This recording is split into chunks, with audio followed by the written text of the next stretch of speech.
Rough sleepers whose belongings are obstructing footpaths in the new Plymouth CBD are being warned to remove them or risk them being impounded in accordance to the district's public places bylaw. The decision follows complaints about cluttering of footpaths, blocking shop entrances, drinking alcohol in the alcohol ban area, drug taking by some, violence and intimidation of members of the public. This year, the council has already received 30 reports of rough sleeping, with 9 cases being referred to the police to take further action. The council and its mayor has stressed that without enforcement measures, the problem could escalate, potentially leading to greater disorder and a negative impact on the city's image. The decision has, however, sparked debate, with some advocating for more compassionate solutions. But officials maintain the measure is essential for balancing public safety and addressing homelessness in the area. The Mayor of New Plymouth is Neil Holdom, and he joins me now. Neil, good afternoon. G'day, Leah. How you doing? I'm good. Lovely to see you today. Hey, describe for us, Neil, how bad it has got. When you say there are obstructions on the footpath, what are we talking? Oh, look, I think in the last probably 3 or 4 weeks, you've got to a situation where there were trestle tables going up, boxes of possessions. Somebody dumped a skip load of cardboard boxes. I think it was a new shop setting up, and they were then taken, and then people started building cardboard structures like rooms and things, so covering entire shop frontages. We've got to the point where there are parts of town that particularly young people no longer want to go because they feel intimidated. We had a multi-ethnic parade Saturday a week ago, and so I kind of marched with a whole bunch of different nationalities through town and then turned around and walked back to my car.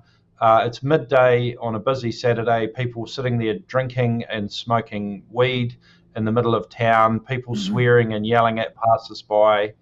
And look, we've made significant investments in social workers. We've managed to find homes for about 7 or 8 of these people. We've hired city ambassadors, essentially armour guard people wandering around to give shopkeepers and shoppers a sense that there is somebody there sort of keeping order.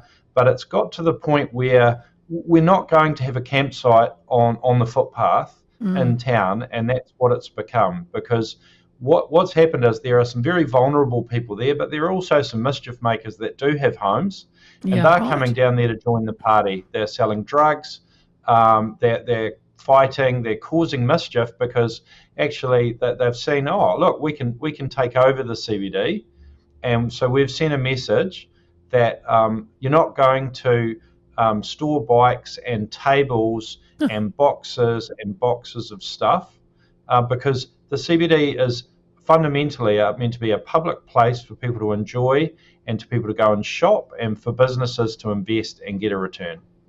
Well, yeah, I mean, they're not just, sitting down, they are building, as you said, whole cardboard structures and rooms onto them, so almost turning into like a little town of cardboard. There's been 30 reports of rough sleeping already this year, Neil. Were you concerned that the issue then, if these measures weren't put into place, they would just continue to escalate? Well, yeah, look, they have been escalating. Look, I've lived here long enough that I can remember a time that there were about 3 homeless people in New Plymouth, and we used to kind of look after them, and there were places they'd go and sleep in winter when it got cold, and the church kind of used to open a little space for them, and we kind of knew them, and people would drop them off meals and all that sort of stuff. But it's just been a growing issue really following COVID. Right. And we've got a proposal coming to council on the 1st of April where we're probably going to invest with the YMCA to develop a homeless shelter. We had one, but the government closed it down with their red tape. So it was staffed by volunteers, but some idiot in their wisdom decided that it was illegal to staff a shelter with volunteers, and they had to pay them, and all of a sudden they had to come up with about another $170,000 a year to operate. And as I say, I mean, the big issue for us is we got given the message by the PM, get back to basics, get your rates under control. It's lawns and water and rubbish and roads. Yeah. And the government is nowhere to be seen on this. The MSD, we've asked them to help fund the social worker. Sorry, not there to help. Asked them to help fund the shelter. Sorry, not interested in helping. They're interested in having meetings. Some of their meetings have sucked my will to live. They'll have 7 or 8 different people from 6 or 7 different departments. They'll have big agendas. They book these meetings for bloody 2 hours, and at the end of it, you just want to go and bang your head against a wall because not a dollar, not interested. And what they said is, Neil, we think it'd be really good if you and your council led on this issue, which is their way of saying, if council doesn't do anything, nothing will happen. Yeah, pushing it back on you.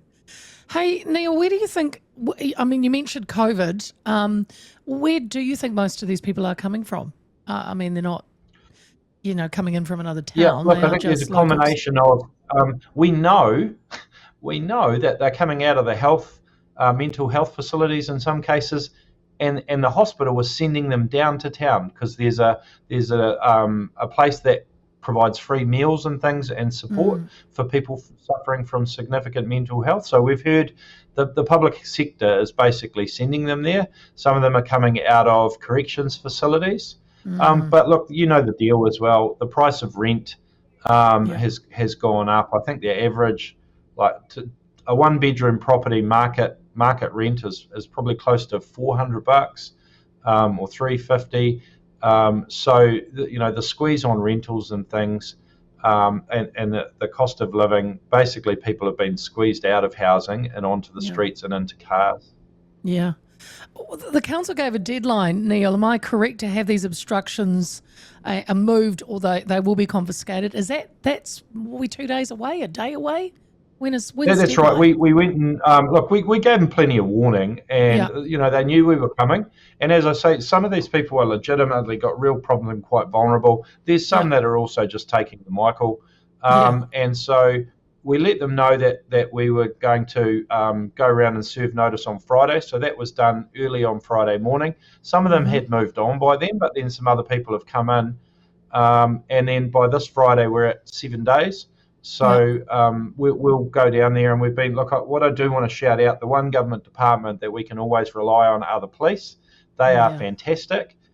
They've always got our back, and we've always got their back. So our team will be working with police. But yeah, we're just basically saying, and this is not about, bedding and blankets, okay? This is about, those trestle tables you pull out when you're having a function. This is about cardboard structures, bicycles. In some cases, people have taken a park bench, filled it up with boxes underneath, filled it up with boxes on top, and just said, I'm going to take over this. And Leah, I think what you need to understand is there are other victims in this as well. There are kids, teenagers that have been chased by some of these people and intimidated. There are workers that work in town that are scared to go to work, that are intimidated. There are business owners that are losing money. There are landlords who are losing businesses. And they've got a right to expect, all we're asking for is people to obey the law and obey the bylaws. This is not a crackdown on homeless people. This is saying, if you're in town, you obey the law. And that means you're not drinking in a liquor ban area, you're not smoking weed on the main street, and you don't set up trestles and tables and build, these aren't artistic sculptures that are there for a day to engage the community.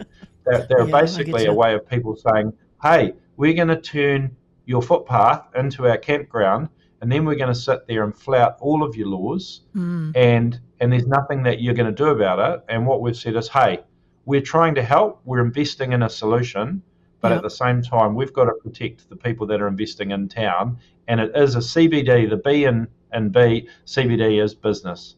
And, we want it to be a place where people can comfortably go, spend a bit of time and spend money, but they're being scared out of town.